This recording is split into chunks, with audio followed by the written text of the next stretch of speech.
Back to the mystery of Flight 370. That blue fin, that floating microphone, basically, is back under the waves for a fifth time. Analysis of the fourth dive shows it did not detect the jet. Joined now by Rob McCallum, CNN analyst, specialist in ocean searches. Also, Andy Pastor, science correspondent at the Wall Street Journal. Andy, your paper is reporting that the plane may have been headed towards Perth on autopilot. What can you tell us about that?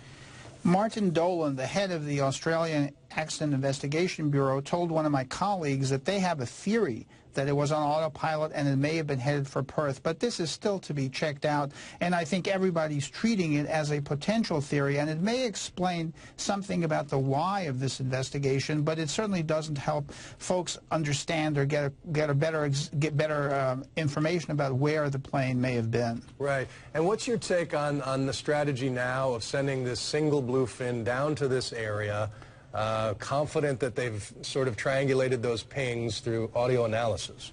This investigation has been, and the search has been roller coaster from the beginning, lots of unusual events, but I would say there are two extraordinary strands that we should think about a little bit with some perspective. Number one, there is no debris. All of your viewers know that there's no debris, and that means that it's harder typically to find the wreckage.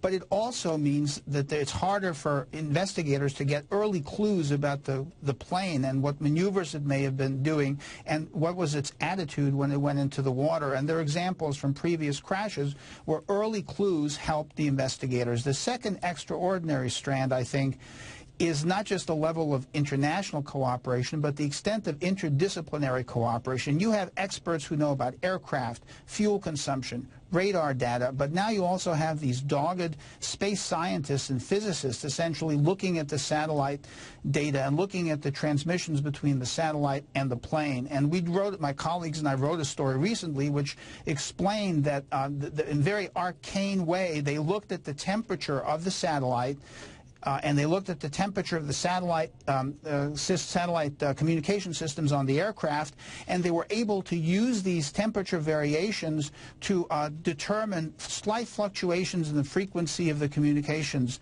between in the radio waves. And so this is one more element to try to get closer to where they really think the plane hit the water. Interesting. Rob, I understand you've been down deep, a couple miles below the surface. What does the pressure do to a 777 plane and to the black box? Well, you know, pressure is immense at those depths, but pressure really only affects spaces that have air within them.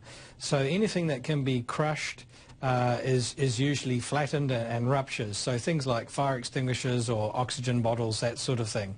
But anything that doesn't have any gas inside it will remain relatively intact, remain as it was on the surface. And what do you make of the bluefin search area, the strategy to just use this one? Why not put more assets down there?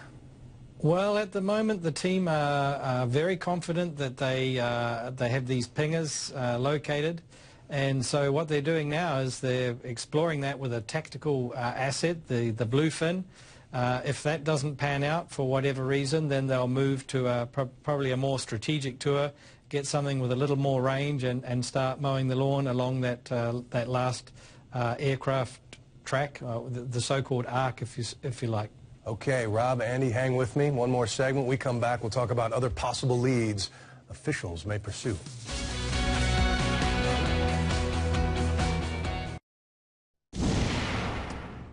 Back now with Rob McCallum, specialist in ocean searches, Andy Pastor, science correspondent at the Wall Street Journal. So, Rob, if I put you in charge, if I could, have the power to put you in charge of this search tomorrow, what would you do?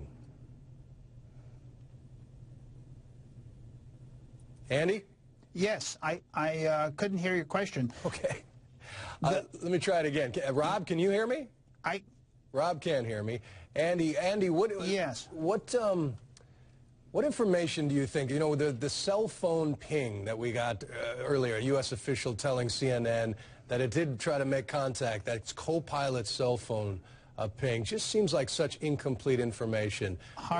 hard to tell what it means. I mean, let's look at what the investigators are saying. Angus Houston, who's coordinating the search, has said the data we've got is the data we've got, and we'll act on the basis of that. So he's very realistic, but also very fatalistic. He thinks they have all the necessary information to find the wreckage and the black box. If this doesn't work out, if the estimates and the tweaking of the data and all of the revisions and all of the fine-tuning turn out to be not correct, we're in for a very long, very difficult search, way beyond anything that we're talking about now. That's anybody's ever done. So, Rob, if I could give you the power to take over this search tomorrow, would you do anything different?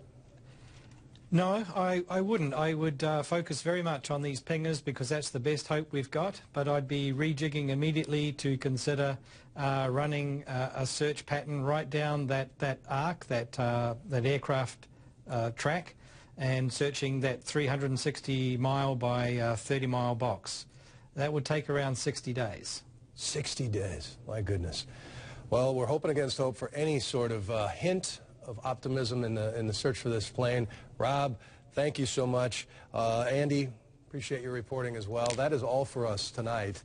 We'll have much more later tonight on the search for the plane, and the CNN original series, Chicagoland, starts right now.